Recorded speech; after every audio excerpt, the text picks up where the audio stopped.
Bonjour, je suis content de vous voir ce matin. Là, dans votre salon, vous pouvez dire bonjour les uns aux autres de ma part. On s'ennuie de vous et hâte de vous revoir bientôt. Mais sans plus tarder, on va commencer notre message du dimanche. Donc, ce matin, on va aller dans 2 Corinthiens, chapitre 1. On va commencer pour les prochaines semaines une série sur 2 Corinthiens. La raison est bien simple. Dans le dernier mois, ce fut un livre que j'ai lu dans mes temps de dévotion personnelle et le message de 2 Corinthiens m'a particulièrement touché.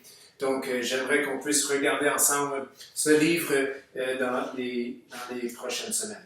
Donc, on va commencer en lisant 2 Corinthiens, chapitre 1, versets 1 à 11.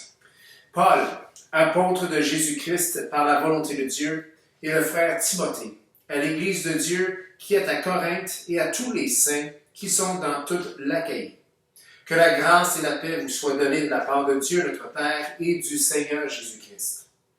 Béni soit Dieu, le Père de notre Seigneur Jésus-Christ, le Père des miséricordes et le Dieu de toute consolation, qui nous console dans toutes nos afflictions, afin que, par la consolation dont nous sommes l'objet de la part de Dieu, nous puissions consoler ceux qui se trouvent dans quelque affliction. Car de même que les souffrances de Christ abondent en nous, de même notre consolation abonde par Christ. Si nous sommes affligés, c'est pour votre consolation et pour votre salut. Si nous sommes consolés, c'est pour votre consolation, qui se réalise par la patience à supporter les mêmes souffrances que nous endurons.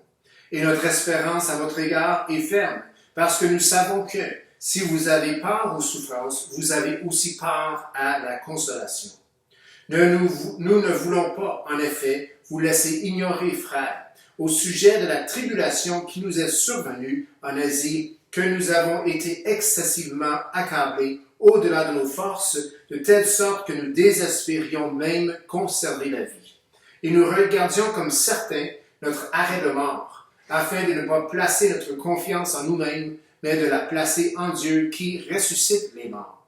C'est lui qui nous a délivrés et qui nous délivrera d'une telle mort, lui de qui nous espérons qu'il nous délivrera encore, vous-même aussi nous assistant de vos prières, afin que la grâce obtenue pour nous par plusieurs soit pour plusieurs une occasion de rendre grâce à notre sujet.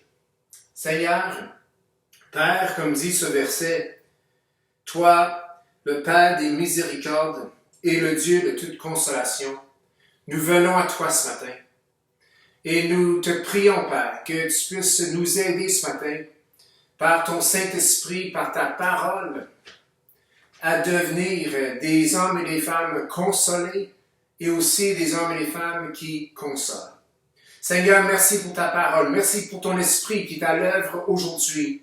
Et Seigneur, avant d'aller plus loin, je veux aussi prier avec toute l'assemblée ce matin, avec tous les gens réunis ce matin autour de ce même message. Seigneur, je prie que tu puisses toucher notre Église. Toucher, Seigneur Dieu, l'Église évangélique de la Petite Nation, chacune de ses membres. Et Seigneur Dieu, dans ces temps de distance, d'éloignement, que nous puissions, Seigneur Dieu, malgré tout, nous rapprocher les uns les autres. Et Seigneur Dieu, être rapprochés par le sang, par le corps, par la personne de Christ. Seigneur Jésus, merci. Merci de prendre soin de nous. Merci de prendre soin de ta famille. Et à ton nom, Jésus, soit toute la louange, l'honneur et la gloire. Amen. Donc, ce matin, le titre de mon message, c'est « Consoler et consolateur ». C'est le mot d'ailleurs, c'est le thème des premiers 11 versets, surtout évidemment du verset 3 au verset 11, parce que les 2 premiers versets, c'est une simple introduction. Mais l'apôtre Paul ici parle d'affliction, il parle de consolateur, et il parle du fait d'être consolé et aussi de devenir consolateur. Et il parle aux Corinthiens et il les invite à devenir, oui, des consolateurs en vivant une consolation qui vient de Dieu. Donc l'apôtre Paul il ouvre ce deuxième épître aux Corinthiens en touchant, et puis il touche immédiatement, si je peux me le permettre, sa théologie sur la souffrance. Ben oui, il y a une théologie sur la souffrance, une pensée là, de c'est quoi la souffrance du chrétien, comment le chrétien devrait le vivre, comment le chrétien devrait s'en sortir grandi. Puis une grande partie, il faut comprendre ici dans la théologie de l'apôtre Paul concernant la souffrance, c'est que la souffrance, c'était une partie essentielle. Je répète, une partie essentielle de son appel en tant qu'apôtre. La souffrance allait de pair avec l'appel d'être apôtre. Et dans la théologie sur la souffrance de l'apôtre Paul, eh bien, c'était évident que Dieu lui dirigeait continuellement vers des situations où il allait souffrir. On n'entend pas souvent ça aujourd'hui. Dans notre monde chrétien, on entend beaucoup parler de victoire, où est-ce que l'Église est censée être triomphaliste, où est-ce que l'Église semble jusqu'à un certain point invincible, mais dans la théologie de la souffrance de l'apôtre Paul, il est très clair dans ses passages et très clair dans la littérature de Paul que Dieu lui dirigeait personnellement et continuellement dans des situations qui étaient souffrantes. On le voit dans 2 Corinthiens, chapitre 1, verset 5, il dit « Car de même que les souffrances de Christ abondent en nous. » Les souffrances de Christ abondaient dans l'apôtre Paul. C'était pas parsemé ici et là. Les souffrances de Christ abondaient en lui. Aussi, 2 Corinthiens 1, verset 9, quelques versets plus loin, il dit « Nous regardions comme certains notre arrêt de mort. » L'apôtre Paul fait référence ici à Actes chapitre 19, probablement, où est-ce qu'il y avait une émeute en Asie, et où parce qu'il y avait tellement enseigné, et la parole de Dieu, l'évangile, s'était tellement répandu que la déesse Diane, eh bien, elle était menacée. Il y avait une religion, une fausse religion qui était menacée, et aussi une grande économie face à toutes les statues de Diane, et cela crée une émeute, et l'apôtre Paul, eh bien, craignait même que c'était son arrêt de mort. 2 Corinthiens 4, verset 11, Paul dit, « Car nous qui vivons, nous sommes sans cesse livrés à la mort. » À cause de qui? À cause de Jésus. Donc, cela souligne tout simplement, ces 3 versets soulignent que Paul, dans sa théologie sur la souffrance, eh bien, il comprenait très bien que Dieu le conduisait continuellement dans des situations souffrantes. Plus tard, dans l'épître de 2 Corinthiens, l'apôtre Paul, et c'est un verset qu'on connaît bien, il y a bien des versets qu'on connaît bien d'ailleurs dans 2 Corinthiens, il dit souvent danger de mort. 5 fois j'ai reçu des Juifs 40 coups moins 1. 3 fois j'ai été battu de verge. 1 fois j'ai été lapidé. 3 fois j'ai fait naufrage. J'ai passé 1 jour et 1 nuit dans l'abîme. Fréquemment en voyage, j'ai été en péril sur les fleuves, en péril de la part des brigands, en péril de la part de ceux de ma nation, en péril de la part des païens, en péril dans les villes, en péril dans les déserts, en péril sur la mer, en péril parmi les faux frères. J'ai été dans le travail et dans la peine, exposé à de nombreuses veilles, à la faim et à la soif, à des jeûnes multipliés, au froid et à la nudité. Donc on voit que les souffrances dans la vie de l'apôtre Paul, pourtant il était apôtre du Seigneur Jésus-Christ, eh bien les souffrances n'étaient pas rares. Les souffrances, d'ailleurs, étaient très coutumes. Et dans sa pensée, dans sa théologie face à la souffrance, l'apôtre Paul s'attendait toujours à ce que Dieu le conduise dans des situations qui étaient souffrantes. Mais dans les premiers 11 versets du premier chapitre, on découvre que autant que les souffrances de Jésus étaient abondantes dans la vie de l'apôtre Paul, eh bien, autant les consolations, si pas plus, les consolations de Christ abondaient en lui. On voit au verset 5, où est-ce que c'est écrit « Car de même que les souffrances de Christ abondent en nous, de même notre consolation abonde par Christ. » Donc, dans sa théologie sur la souffrance, l'apôtre Paul ne dit pas simplement qu'il souffrait, à pu finir. Non, il s'attendait que Dieu continuellement lui emmène dans des situations qui étaient souffrantes, mais dans cette souffrance, il vivait autant, si pas plus, les consolations de Christ. Donc, son Dieu, notre Dieu, son Père, le Père du Seigneur Jésus-Christ, l'avait consolé dans toutes ses afflictions. Au verset 3, « Béni soit Dieu, le Père de notre Seigneur Jésus-Christ, le Père des miséricordes et le Dieu de toute consolation, qui nous console dans nos afflictions, afin que par la consolation dont nous sommes l'objet de la part de Dieu, nous puissions consoler ceux qui se trouvent dans quelque affliction. » Donc, vivre des tribulations, vivre de la souffrance, eh bien, emmener ensuite la possibilité d'être consolé par Christ lui-même, parce qu'il souffrait pour Christ. Et cette consolation équipait l'apôtre Paul, eh bien, pour consoler ceux qui étaient dans l'affliction. 4b, afin que nous puissions consoler ceux qui se trouvent dans quelque affliction.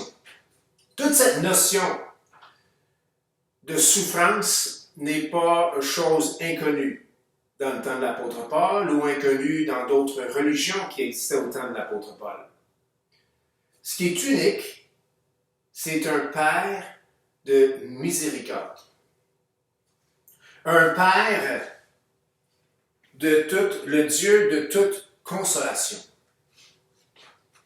On n'entend pas parler parmi les diétés grecques d'un Dieu qui console. C'est toujours des puissances très éloignées, très distantes, qui menacent jusqu'à un certain point, ou un combat entre le bien et le mal, qui on ne sait jamais qui va gagner, il n'y a pas de paix, il n'y a pas d'absolu, il n'y a pas d'assurance, mais le Dieu duquel parle l'apôtre Paul, c'est le Père des miséricordes, le Dieu de toute consolation, et lorsque nous souffrons pour lui, nous sommes consolés. L'apôtre Paul, eh bien, au verset 8, il tient vraiment à tenir au courant les Corinthiens à propos de la tribulation qu'il avait vécue en Asie. Et la question, c'est pourquoi? Il me semble qu'il aurait pu leur épargner de cette souffrance. Les Corinthiens étaient très, très attachés à Paul. Paul les avait emmenés le message de l'Évangile. Une grande foule dans la ville de Corinthe avait été sauvée à cause de la prédication de l'apôtre. C'était un père spirituel. C'était un homme bien-aimé par les chrétiens de Corinthe. Pourquoi donc est-ce qu'il doit faire part de cette souffrance, de cette tribulation qu'il a vécue en Asie? Et pourquoi est-ce qu'il tenait tellement? Il dit, nous ne voulons pas, en effet, vous laisser ignorer, frères, au sujet de la tribulation qui nous est survenue en Asie, que nous avons été excessivement accablés au-delà de nos forces, de telle sorte que nous désespérions même de conserver la vie. Imaginez, vous entendez ce message d'un proche, d'un bien-aimé, d'un père spirituel, de ton exemple à suivre, celui qui t'a mentoré, celui qui s'est déversé en toi. L'amour de Dieu, l'expérience, le vécu en Jésus. Il a tout déversé ça dans ta vie et tu entends dire qu'il lui a survenu une tribulation ou ce qui a été excessivement accablé, ou ce qui était au-delà de ses forces, ou ce qui désespérait même de conserver la vie. Je veux dire, cette annonce de cette tribulation, c'était assez pour semer de la crainte, semer de l'angoisse, mettre une souffrance, quoi, dans la vie des Corinthiens. Donc pourquoi est-ce que l'apôtre Paul, est-ce qu'il tenait à leur en faire part? Eh bien, comme j'ai dit, il y avait une attache, une grande attache entre lui et les Corinthiens. Et les souffrances de l'apôtre Paul allaient en quelque sorte devenir leur souffrance, parce que Paul leur était cher. Il aurait été beaucoup plus facile pour l'apôtre Paul de cacher tout cela, afin de ne pas les faire souffrir.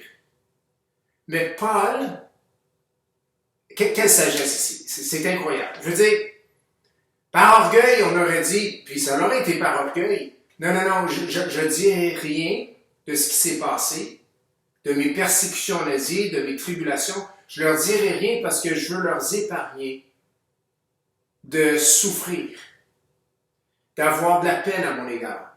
Mais c'est pas comme ça que l'apôtre Paul pense. Parce que Paul il a aussi écrit le verset 4 qui dit « Nous puissions consoler ceux qui se trouvent dans quelque affliction. » Car de même, verset 5, que les souffrances de Christ abondent en nous, de même notre consolation abonde par Christ.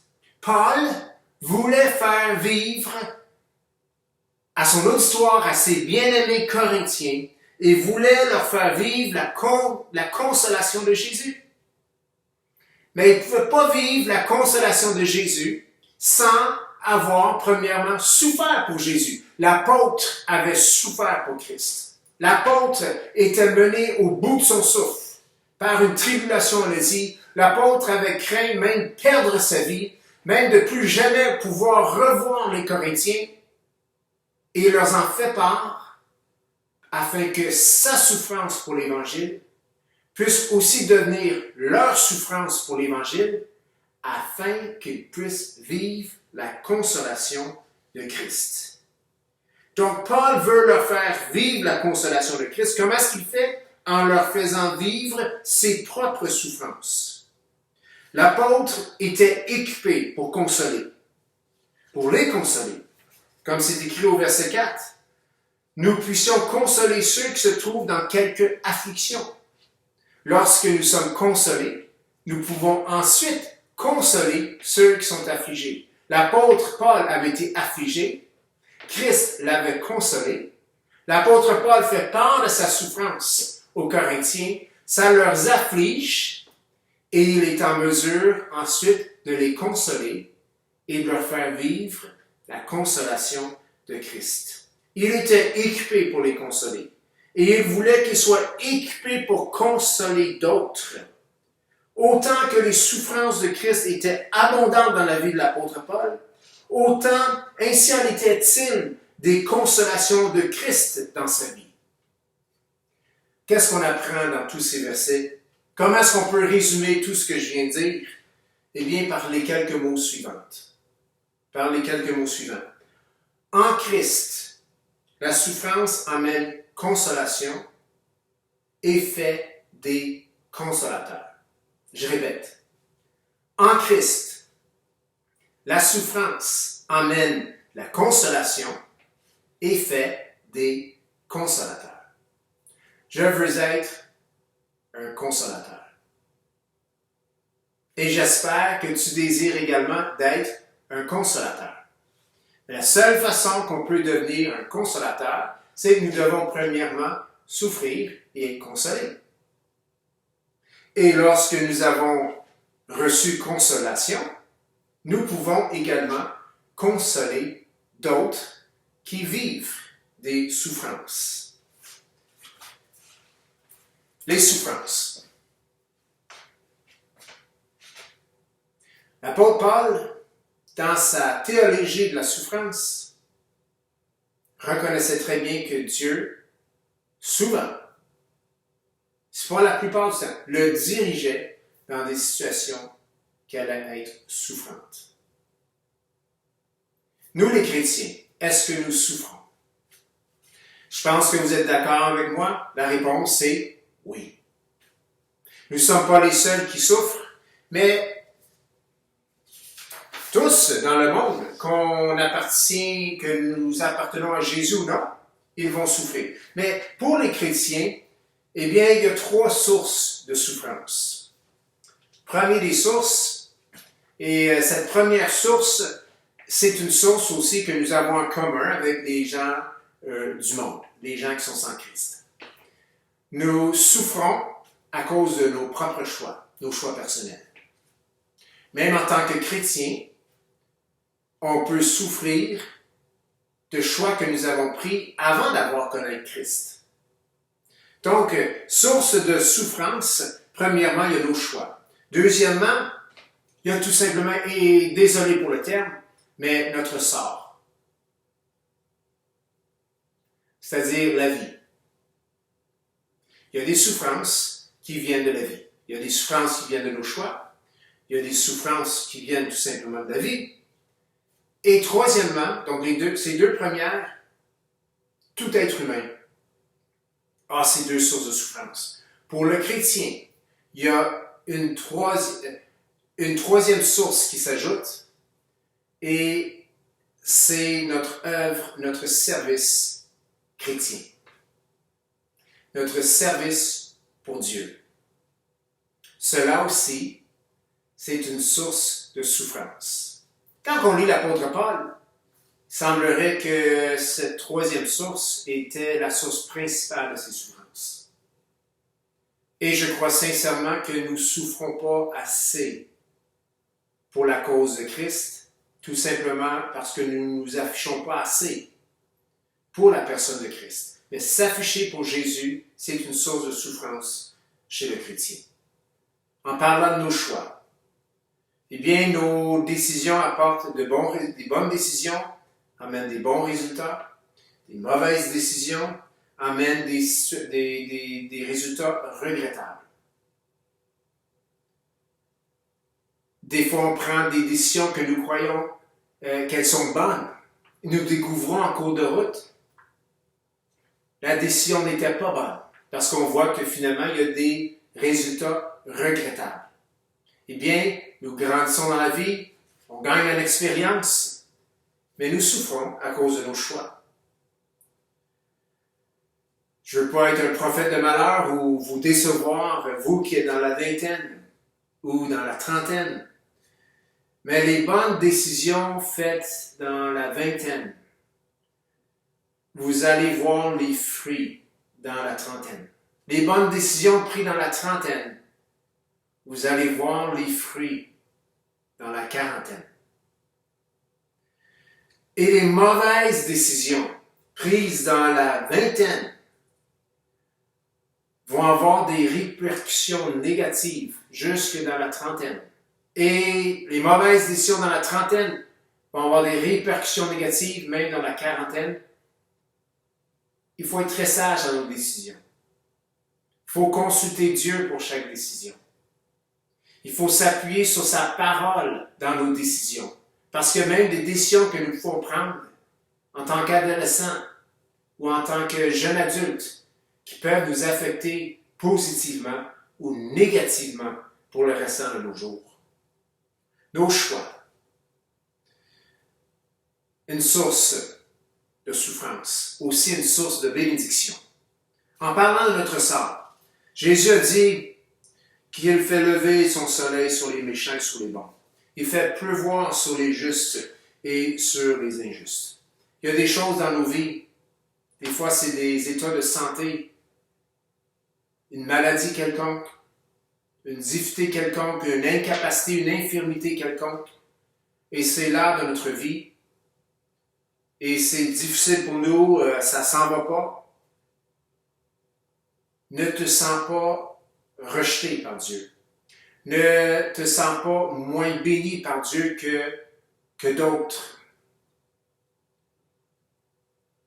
Une source de nos souffrances, c'est tout simplement la vie. C'est tout simplement ce qui a été déposé dans notre vie. Il y a des bonnes choses qui arrivent aux méchants. Il y a des bonnes choses qui arrivent aux bons, aux justes. Il y a des choses terribles qui arrivent aux justes. Il y a des choses terribles qui arrivent aux méchants. C'est la vie. Mais dans tout cela, comme on l'a dit tout à l'heure, dans nos souffrances, Dieu veut nous faire vivre quelque chose de merveilleux et cela, c'est la consolation. Troisième source de souffrance, notre service chrétien. Être persécuté pour Jésus. Être persécuté parce qu'on s'est identifié à Jésus. Ceci vient lorsqu'on témoigne, lorsque nous devenons verbales concernant notre foi en Jésus. Notre service chrétien est une source de persécution. De là viennent des persécutions envers le chrétien. Et cela vient lorsqu'on se positionne pour Jésus. Ça vous a sûrement déjà arrivé. Et malheureusement, lorsque ça nous arrive, on a tendance de se cacher, de se taire, de se retirer, de ne plus parler. Mes chers amis, la Bible, elle est très claire, c'est une gloire d'être persécuté pour la cause de Jésus. En Jésus, la souffrance, eh bien, emmène à la consolation. Et c'est un des aspects de la vie chrétienne qui mérite d'être souligné.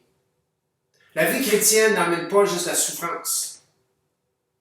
La vie chrétienne n'est pas une vie qui est juste égale en souffrance avec la vie sans Christ. J'ai une telle maladie, j'ai une telle problématique, j'ai une telle infirmité, je l'avais avant Christ, et maintenant, en Jésus, eh bien, j'ai toujours cette infirmité. Je souffre autant qu'avant, même il y a des gens dans le monde qui souffrent moins que moi. Eh bien, chers amis, ce qui est beau de la vie chrétienne, une des réalités de la vie chrétienne, c'est qu'en Jésus, dans la foi en Christ, il y a la consolation. Les gens de ce monde ne vivent pas la consolation de Jésus. Nous pouvons le vivre. Nous avons cette grâce.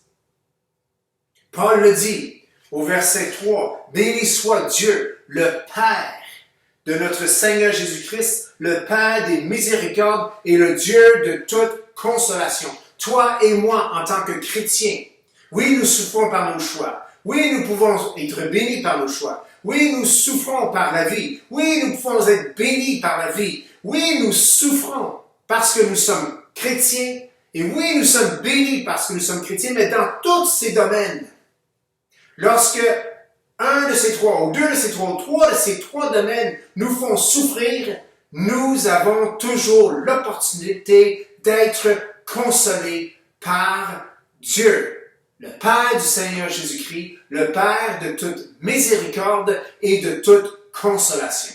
Et c'est ce que l'apôtre Paul veut amener ici aux Corinthiens. C'est ce que l'apôtre Paul, par les Écritures, nous emmène aujourd'hui, ce matin. En tant que chrétiens, nous avons l'opportunité de vivre la consolation de Christ. Et lorsque nous vivons la consolation de Christ, nous devenons équipés pour consoler d'autres. En Christ, nous vivons la consolation et devenons consolateurs.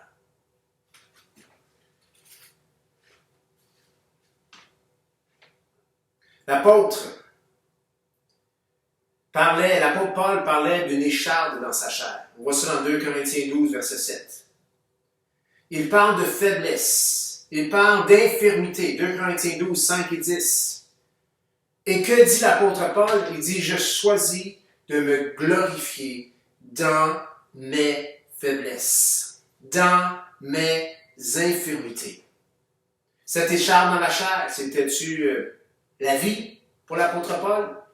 Certains commentateurs vont dire peut-être qu'il était aveugle. D'autres vont dire que c'était strictement spirituel. Si c'était strictement spirituel, eh bien, pourquoi Dieu l'a laissé là lorsque Paul avait l'autorité sur cette chose? Il parle d'un démon qui lui soufflote à l'oreille, mais Paul le résume dans une infirmité, dans une faiblesse. Et il dit, je me glorifierai dans mes infirmités. L'apôtre Paul avait fait des choix. et certains des choix dans sa vie lui ont fait souffrir. À plusieurs reprises, l'apôtre Paul parle de sa vie avant Christ. Que dit-il de lui-même? Il dit, je suis le moindre des apôtres. Pourquoi? Je ne suis pas digne d'être appelé apôtre. Pourquoi? Parce que j'ai persécuté l'Église du Seigneur Jésus-Christ. Paul se compare à un avorton. Paul se compare au moindre des apôtres. Paul se dit d'avoir été un persécuteur, un homme violent, un meurtrier. C'est ce qu'il a fait pour l'Église. Il a persécuté l'Église du Seigneur Jésus-Christ. Quel regret qu'il avait dans son cœur, à cause de choix qu'il avait fait par le passé. Jésus a-t-il vécu de la souffrance à cause de la vie? À cause de ses choix? Jésus a vécu les souffrances de la vie. Jésus, bien que ce n'est pas écrit dans la Bible, mais on voit que Joseph est tout simplement absent. Jésus a vécu la perte de son père. Jésus, la Bible nous dit qu'il a pris l'obéissance par les choses qu'il a souffertes. Hébreux 5, 7 à 8. C'est lui qui, dans les jours de sa chair, ayant présenté avec de grands cris, avec larmes, des prières et des supplications à celui qui pouvait le sauver de la mort, ayant été exaucé à cause de sa piété, a appris, bien qu'il fût fils, l'obéissance par les choses qu'il a souffertes. Jésus a souffert. Il a souffert simplement à cause de la vie. Jésus a vécu dans ce monde rempli de péchés. Ça le fait souffrir. Jésus a souffert en vivant avec des pécheurs, avec des hommes incrédules. Jésus avait hâte. Il disait des fois, jusqu'à quand serai-je au milieu de vous? Et il faisait référence à l'incrédulité des gens qui étaient autour de lui. Jésus sur la croix, il a souffert. Et ce passage dit bien qu'il a appris l'obéissance par les choses qu'il a souffertes. Donc, les chrétiens ont trois sources de souffrance. Leur propre choix, la vie et le fait qu'ils sont chrétiens.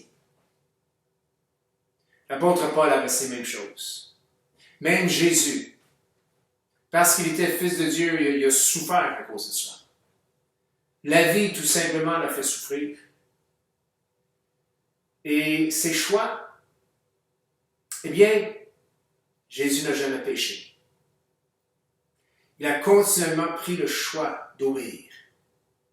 Mais vous savez comme moi, obéir implique la souffrance. C'est pas facile d'obéir. Lorsque nous obéissons, selon nous, il y a une perte. Jésus a souffert par la vie, par ses choix, et à cause de qui il était. Donc la théologie de la souffrance de l'apôtre Paul, elle est très actuelle, elle est très juste. Nous allons souffrir. Et je dis cela avec un sourire parce que je sais que la souffrance en soi n'est pas une fin en soi. C'est une étape dans un processus. La souffrance, dans la souffrance, Dieu veut nous faire vivre la consolation de Dieu, afin que nous puissions consoler d'autres. L'Église, tes frères et sœurs, mes frères et sœurs, les gens que nous côtoyons, qui ne connaissent pas Christ, nos enfants, notre épouse, notre mari, nos parents. Il y a toujours des moments où ils ont besoin de consolation. Comment allons-nous consoler ces gens? Nous devons premièrement vivre la consolation. Je ne peux pas vivre ce que toi tu as vécu ou ce que toi tu vis. Mais je peux vivre la consolation de Dieu. Tu peux vivre la consolation de Dieu. Et lorsque nous vivons la consolation de Dieu, nous pouvons consoler d'autres personnes. Que faire alors pour que en Jésus, en Christ, eh bien que notre souffrance puisse nous mener à la consolation? Qu'est-ce qu'on peut faire en Christ pour que nous devenions des consolateurs? Eh bien, on l'a lu dans Hébreux 7, 5, c'est-à-dire versets 7 à 8. Le mot là, dans Jésus qui a souffert, eh bien, il y a le mot obéissance. Frères et sœurs, soyons toujours prêts dans la souffrance à apprendre l'obéissance. Je vous en supplie. Ne vivez pas des souffrances pour rien. Si vous vivez une souffrance, allez vers votre Père qui est là dans le ciel, le Père des miséricordes, il est rempli de miséricorde, rempli de grâce, le Père de toute consolation. Dans ta souffrance, va vers ton Père céleste et que le motif dans ton cœur soit la suivante: apprendre l'obéissance. Jésus a appris l'obéissance par les choses qu'il a souffertes. Chers frères et sœurs, ça ne sera pas différent pour nous. Ce fut le cas pour le Fils de Dieu. Donc, dans nos souffrances,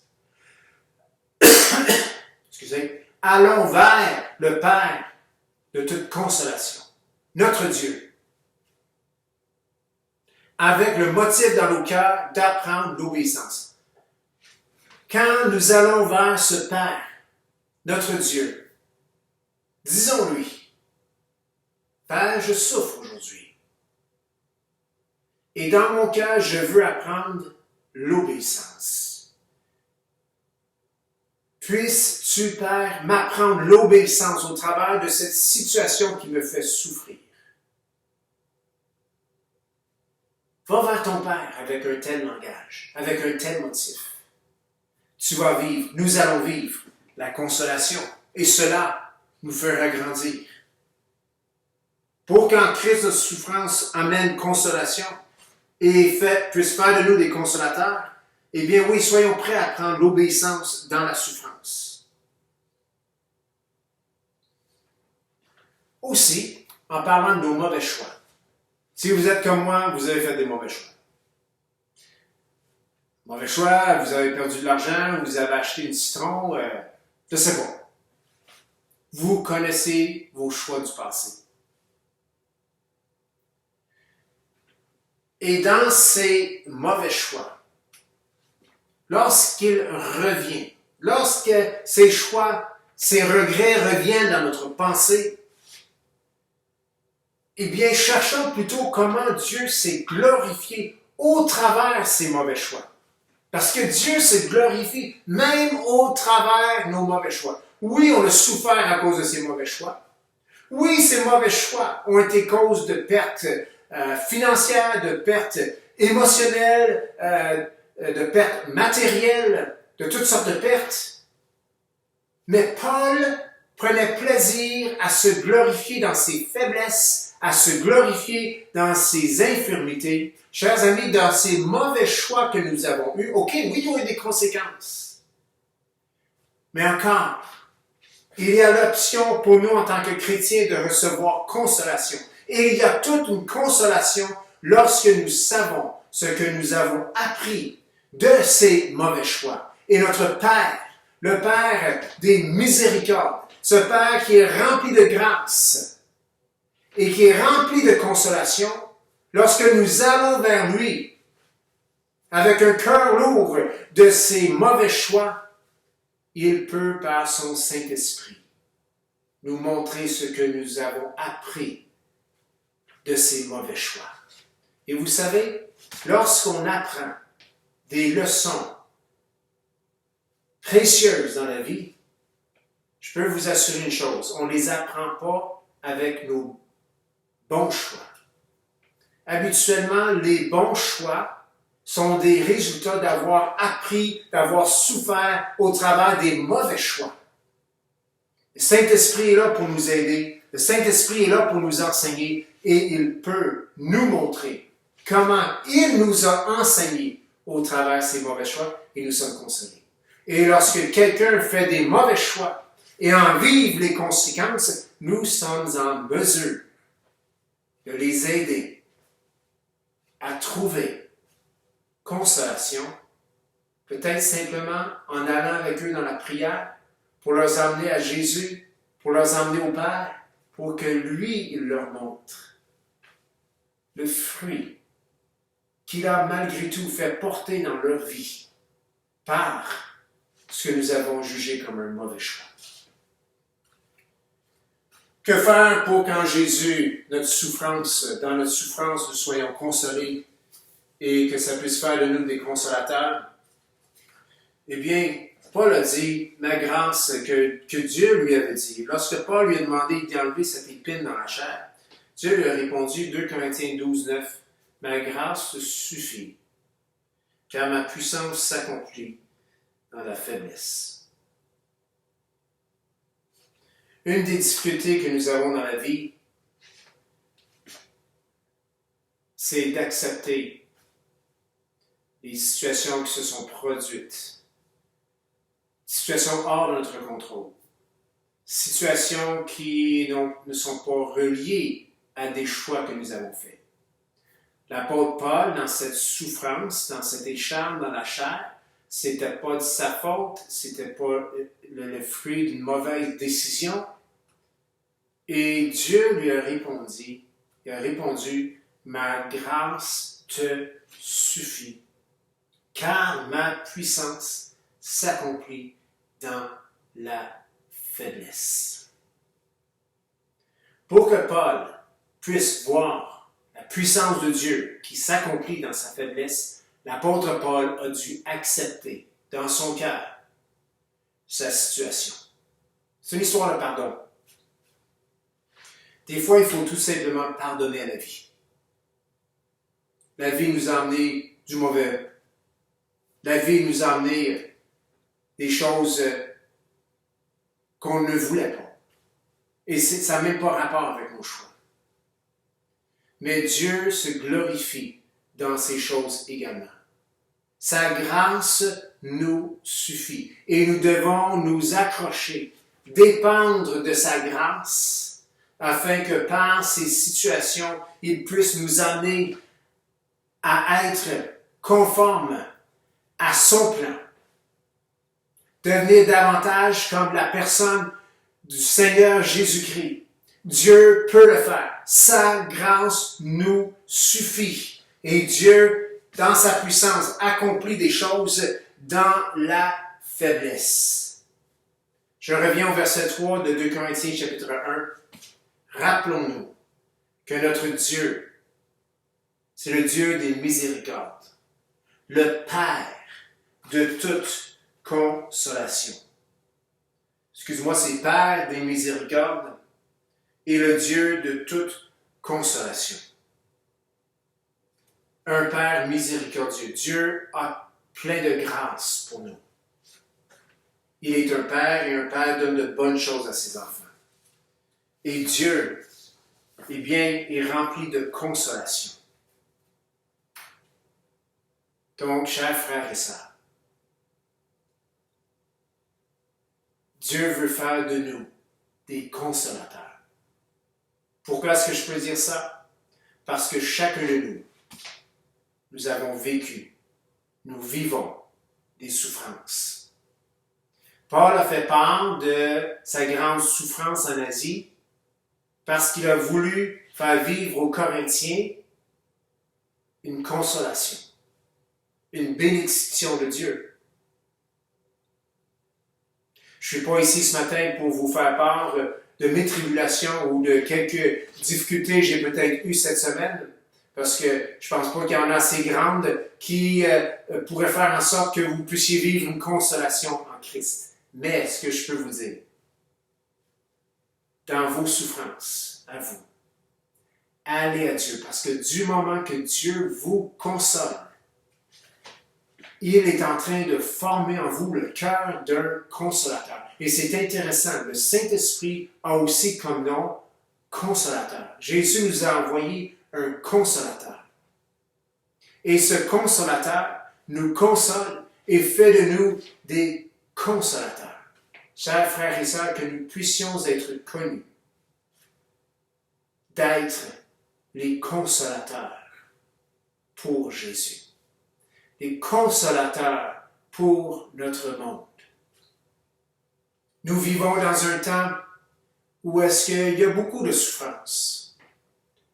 Seigneur, que tu puisses nous aider à être de bons consolateurs. Et pour cela, Père, nous prions que tu puisses nous faire vivre tes consolations. Dans nos souffrances, que ce soit à cause de nos choix, à cause de la vie ou à cause que nous sommes affichés pour toi, Père, que nous puissions vivre ta consolation afin de devenir des consolateurs. Merci, Père, pour ta grâce. Merci, toi, ô Dieu, qui est le Dieu des miséricordes, le Père et de toute grâce et de toute consolation. Et ce matin, nous allons vers toi pour être consolés. Non vers nous-mêmes, non vers quelqu'un d'autre, mais vers toi, afin que tu puisses nous envoyer vers d'autres afin de les consoler. Seigneur, notre monde est rempli de gens qui ne connaissent pas Jésus, qui ne connaissent pas Christ. Et l'ultime consolation, c'est de connaître Christ, car Christ nous console en nous lavant, nous purifiant de tous nos péchés. Seigneur, fais de nous des consolateurs. Et c'est dans ton précieux nom, Jésus, que nous avons prié et que tout le monde puisse dire Amen. Donc, en terminant, frères et sœurs, soyons des consolateurs. Dans nos souffrances, allons chercher la consolation de Dieu, afin de vivre sa consolation et devenir des consolateurs. Amen. Juste avant de vous laisser aller, quelques petites annonces. Je m'en suis rappelé cette semaine. Il faut quand même faire les annonces.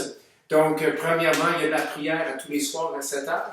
Donc, vous recevez les invitations sur vos courriels. Donc, une rencontre Zoom, prière et partage. On est 6-7 habituellement, des fois 10. Il y a encore de la place sur l'écran. On peut aller jusqu'à 100 personnes. Donc, on a en masse de place. Donc, si vous avez une chance, joignez-vous à nous. C'est toujours le fun de se voir les uns les autres. On partage et nous prenons toujours un bon 15 minutes ensemble pour prier à chaque soir. Donc, c'est ça. Je vous invite encore de vous joindre à nous pour ce temps de prière à chaque soir. Deuxième annonce, nous avons un temps de jeûne et prière qui commence dimanche prochain. Donc, du 24 mai au 30 mai, nous allons prendre un 7 jours de jeûne et prière. Sondez, allez dans la prière, sondez vos cœurs. Seigneur, tu demandes quoi de nous pendant ce temps de jeûne et prière? Même si nous sommes dans le confinement, même si on ne se rencontre pas, c'est toujours un excellent moment pour prier, pour chercher la face de Dieu, pour chercher sa direction. Nous en avons besoin. Donc, je vous encourage de faire quelque chose selon votre cœur, selon ce que le Seigneur vous communique pour ce temps de jeûne et prière du 24 au 30 mai. Également, quelques anniversaires de naissance.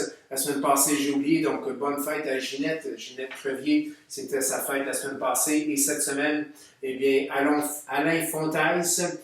Bon anniversaire de naissance et aussi à Anne Lamarche, c'est sa fête cette semaine. Donc que Dieu puisse vous bénir tous les trois dans cette année devant vous, qu'il puisse vous combler de ses bénédictions et de ses consolations et faire de vous des consolateurs.